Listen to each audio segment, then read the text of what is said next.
竹笋加入半勺盐，用清水浸泡10分钟。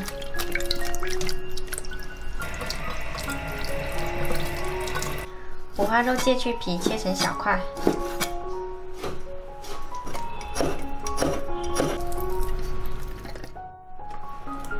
泡好的香菇切小块，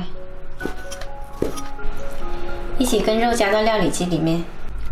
加入2勺生抽，加入少许盐，一点点胡椒粉，1勺淀粉，再来点食用油，搅拌成肉末。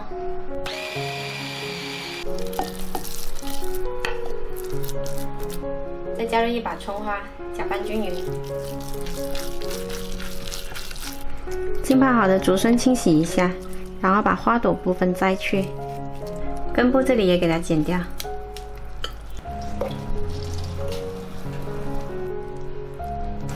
南瓜刨去皮，切成片。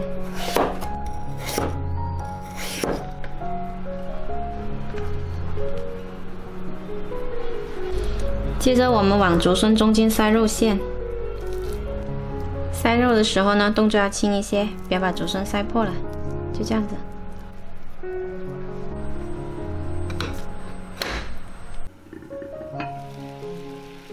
水开了之后，上锅大火蒸15分钟。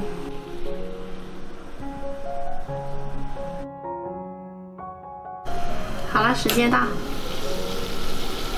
重新起锅，加入1碗薄淀粉水，加入少许食用油，还有1勺生抽，把它煮开，煮成一个芡汁。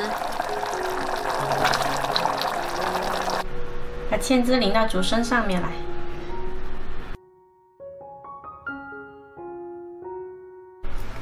最后撒上葱花，点缀一下。